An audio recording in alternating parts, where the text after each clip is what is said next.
Hello, this is Dr. Monique Henderson, English Language Coordinator for the Mississippi Department of Education. And this is part 2 of Serving Mississippi's English Learners, an Introduction. And as we've talked about in the last video, this was put together in part because of requests from districts for more information on our growing English learner population and best practices for serving those students. I wanted to review our vision, and our vision is to create a world-class educational system that gives students the knowledge and skills to be successful in college and the workforce, and to flourish as parents and as citizens. Our mission is to provide leadership through the development of policy and accountability systems so that all students are prepared to compete in the global community. Our State Board of Education goals, outlined in our 5-year strategic plan, which goes through 2020, are for all students to be proficient in showing growth in all assessed areas, for every student that graduates high school to be ready for college and career, every child having access to a high-quality early childhood program, for every school to have effective teachers and leaders, for every community to be effectively using a world-class data system to improve student outcomes.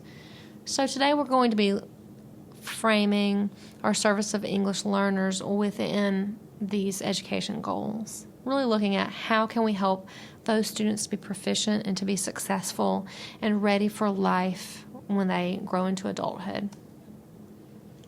So our goals today, we're going to be analyzing ways to build effective school-family connections. I'm going to provide information on some translating technology that might be helpful to you. And I'm going to share tips for getting students talking.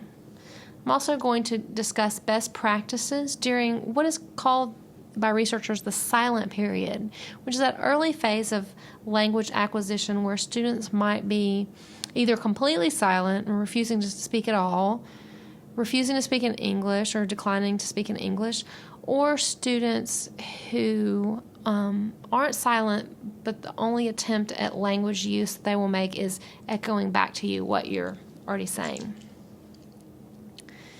So first we want to look at how do you build family-school connections. We know that our English learner population can present some challenges in this way because you can have a language barrier, and sometimes there are also cultural barriers to consider.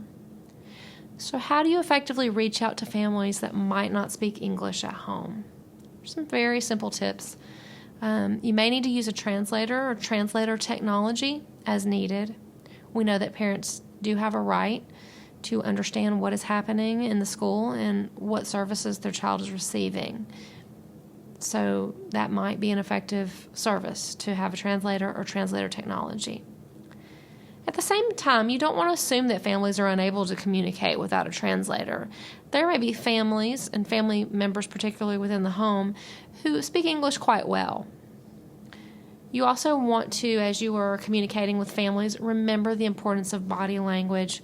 We talked about that a little bit in the last video, the idea that you don't want to, even if you're cold, cross your arms. You don't want to sigh or scowl because that will be viewed negatively, even if your words, which maybe aren't being understood as well, are more positive. You want to give the family opportunities to rely on their support system to communicate. There may be someone in their network that they use regularly to translate and to make sense of the community around them. So you want to give them chances to use those people as they're able. You're going to need to provide information on helpful community services and resources. How can that family, especially the family that's an English learner family that's new to the area, how can they get plugged in and get support from the community? What resources are available to help them as they try to educate their young person? You want to be sure, like you would with any student, to emphasize the positive and your willingness to support their student. You want to remember that you carry a very heavy weight as you go into these meetings, and that is that you are a cultural ambassador. You may be the only English-speaking person that these families interact with on a particular basis, on a consistent basis. So you want to just take that role seriously and recognize with what respect and esteem you're likely to be held. You want to show respect for the family's language.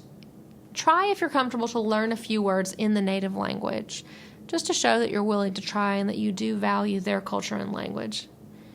You want to learn about other family members in the home. Maybe there's an aunt or an uncle or a cousin who speaks English particularly well, or who has a certain skill set that can be useful to your student as they're trying to maybe master math or science or make decisions about what they want to do after high school. You need to provide information in writing and translated to families so that they can have the information that they need to best help their young person. Now, this isn't an all-inclusive list of translating. These are just a few quick resources that you might want to consider if you're not already using them. One is a very simple tool, Google Translate. It's a free tool that translates written words from a variety of languages. There's also an app for the iPad, iPod, and iPhone called Say Hi. It's kind of an interesting app because it allows the student to speak in their native language, and then it takes that student's voice, alters it, and then the child is able to hear their voice speaking the same words and the same concepts, but in English. There's also a translator tool in Microsoft Office that can be helpful, and I have a link here that can tell you more about how to access that translator tool.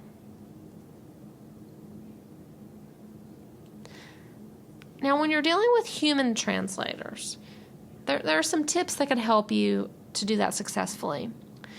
First, you want to avoid having students translate for their parents. You might realize, if you don't do this, that perhaps your student who is failing is telling their parents in Spanish that F is for fantastico. So you really can't give the student that sort of power. You want to find a neutral party, or some other party at least, who is able to translate for parents besides the student. You want to be careful too about using siblings as translators. I have had experiences where siblings, out of pressure from their family member, did not correctly translate bad news that was being given to parents about the child's behavior or academic performance. If another parent or community member isn't available to translate, you might want to consider hiring a company to translate by phone.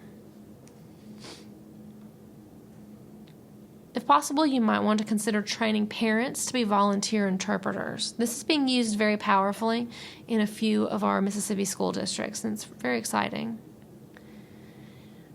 If you have an interpreter that you're using, you might want to set aside time in advance, preferably right before the meeting, to just review some key educational terms to make sure that those terms don't trip up the interpreter and that they've had an opportunity to think about how those terms are being used and how they would best translate.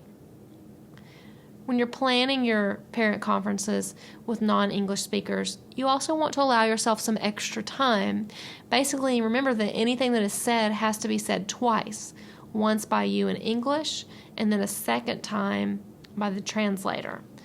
So best practice would probably be to double the amount of time that you would expect to need under normal circumstances with an English-speaking parent. One of the things that can be kind of disorienting if you're not used to using interpreters is to remember that you want to speak and make your eye contact with the parents, not the interpreter. That's where you're getting the information about what's being said, and the reaction to it is from the parents.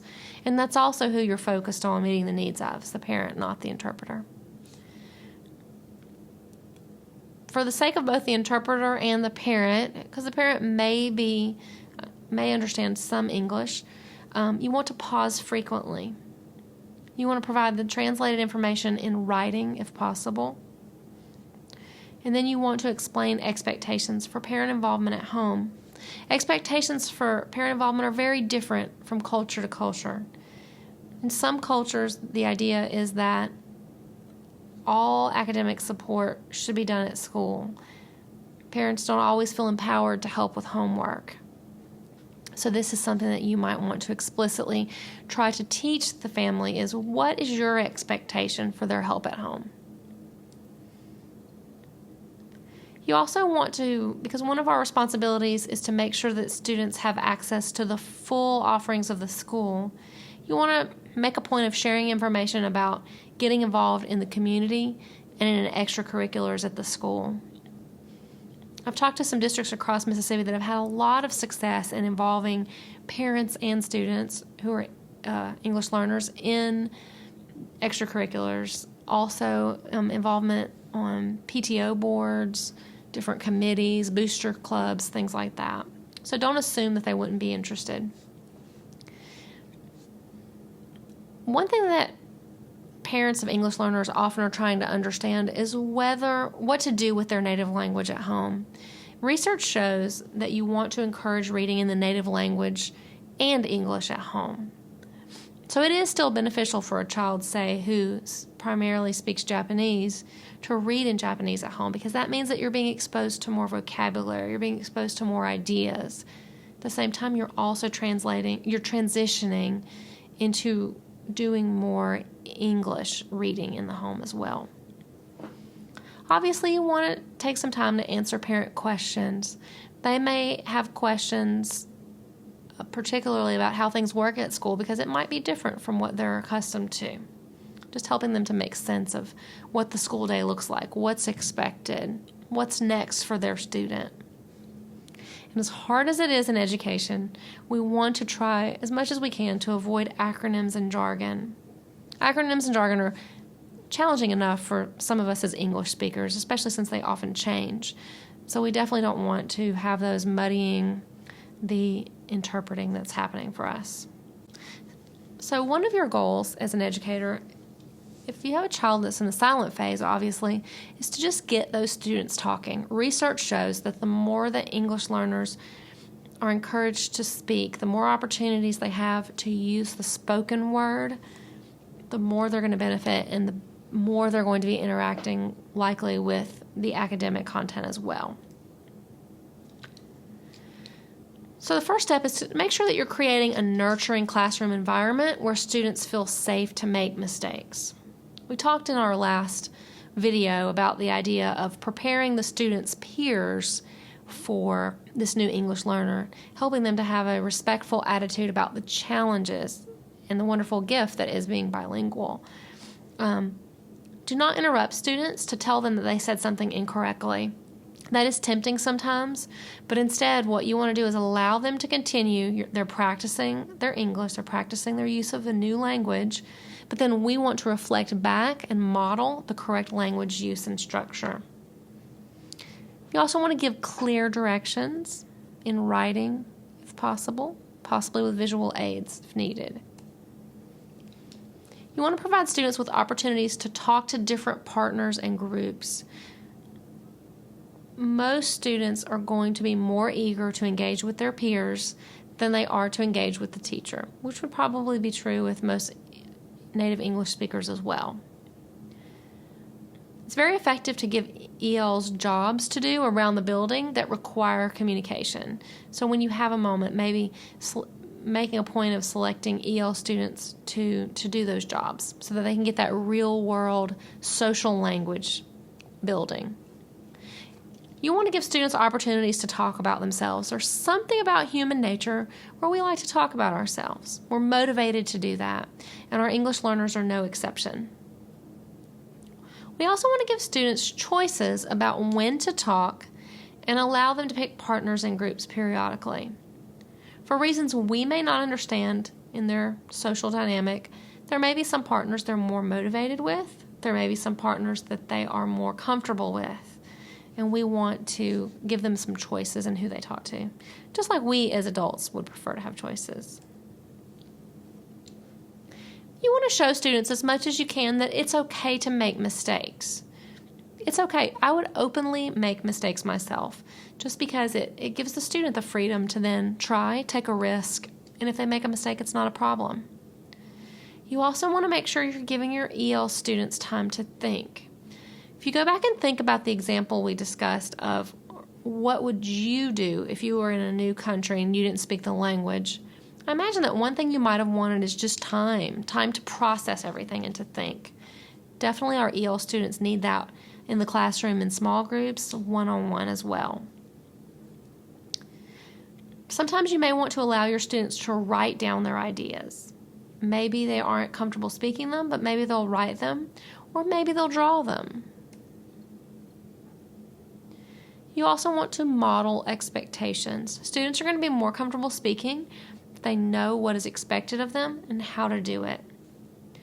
In some cases, you might need to provide sentence stems or sentence starters. So you say the beginning of the sentence, and then they fill in. An example of that might be, for example, pretty simple example, but might be, today I feel, and then you can make a rolling motion with your hand and have them be encouraged to fill in from there. How do they feel that day? Happy, sad, excited, interested, just those sentence starters to get them going. You also might want to consider giving students incentives for talking. You're really celebrating their willingness to talk and to take risks. You want to ask open-ended questions that are at the appropriate language development level. So not just yes or no question, but questions unless the child is in that very early language development stages, but as they move into the higher stages, you want to provide them with more open-ended questions that push them to speak. You want to use task-based activities that require the students to talk to be successful. So any situations that create a need for them to talk, they're more likely to talk. At the same time, you don't want to force students to speak if they aren't ready. That can actually create anxiety and actually hinder their language development long term. If they truly seem to need that quiet, they truly seem to need to simply listen, make that an option for them, recognizing that it is a language development stage. You want to consider offering the student opportunities to teach classmates words in their native language or culture also. Find ways that you can make them the expert.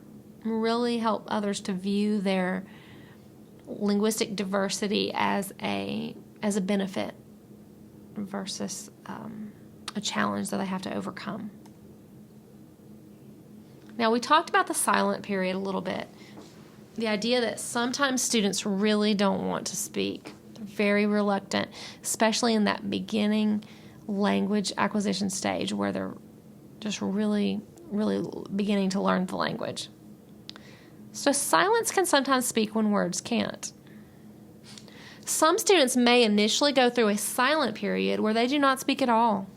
During this period, it may appear that the student isn't learning, but often dramatic language development is taking place. You also might find sometimes that a child speaks in one venue but not in another. Maybe a child who's particularly strong in math will first begin speaking in a math class but remain quiet longer or silent longer in, say, an American history class where more of the content is unfamiliar. Again, during this period, gesturing and body language are especially helpful. Students may respond to requests to draw pictures. They may nod their heads, yes or no. They may be willing to pantomime in response to questions. So I'm going to try all of those opportunities for them. Some students who are actually in the silent period can be kind of sneaky, and they parrot what you and other students say. Sometimes they're so sneaky at this that you might not realize, hey, this child isn't really generating any original words or ideas. They're just echoing what they're hearing around them. So that's their first language production. Tips for students in the silent period continued. You want to give students opportunities to participate in things like choral readings, where maybe a whole class or in a small group they're reading together in English. You want to use songs when you can to communicate meaning and ideas. You might ask the child to draw a picture of their family or a favorite place, and then ask them questions about that drawing. I would encourage you to watch your kids, if you can, carefully on the playground or as they're interacting socially in the hallways, in PE, things like that, because that social language piece may be there and speech may be occurring in those social settings, but you just aren't hearing or seeing it in your classroom yet. So, again, what's next? What are we at the Mississippi Department of Education going to continue to offer to help you as you support this population that appears to be continuing to grow in our state, our 12,100 English learners. Well, remember that we want to hear from you. I want you to let your voice be heard. Tell me, what professional development do you want to see offered? What resources would be helpful to you as you strive to do the best that you can each day to support and serve your English learner students? I want you to email me when you can at mohenderson@mdek12.org. Here are some proposed webinar topics. These are ideas that we have received as we've been out in school districts, speaking with different people who are responsible for English learner students. We want to look at best practices for EL students. An overview. We want to provide an overview of language acquisition and the stages of language development. We want to continue looking at family-school communication, how we can work together with families to make sure that ELs are learning as effectively as they can. We also want to look at strategies for strengthening academic language of ELs. So what's planned? We are planning a full-day regional development for administrators and general education teachers serving ELs. So particularly those teachers who are new to working with EL students, teachers who work with them in the regular academic content areas, more so than your EL teachers who likely already have a strong foundation in EL strategies. We also want to provide training on using our new EL resource guides for teachers and administrators. And remember that we're available to do coaching in individual schools with first priority given to administrators and general ed teachers new to EL instruction. I want you to know that I've already been out beginning to do some very small group coaching with new EL general ed teachers. It's gone very well. One of the luxuries of having a smaller student population is that we can more effectively come to you and meet your needs quickly right where you are. Remember that we do have additional webinars planned. We are in the process of putting the final touches on our English learner guides for administrators and teachers. And as those are rolled out, we'll be offering regional training on components of the guides as they're available. And here at the end, I have some helpful links for EL educators, looking at strategies for teaching ELs, graphic organizers, information on the silent period that we discussed in this particular webinar. Remember that contacts at Department of Education include me, and Taro Funches is the Title III coordinator over federal programs. A number of you have probably already worked with Taro and found her to be very helpful. That concludes our Part 2 of our Introduction to EL Students for the Mississippi Department of Education. I hope that you will continue with us for Part 3 of this introduction. Thank you for your time.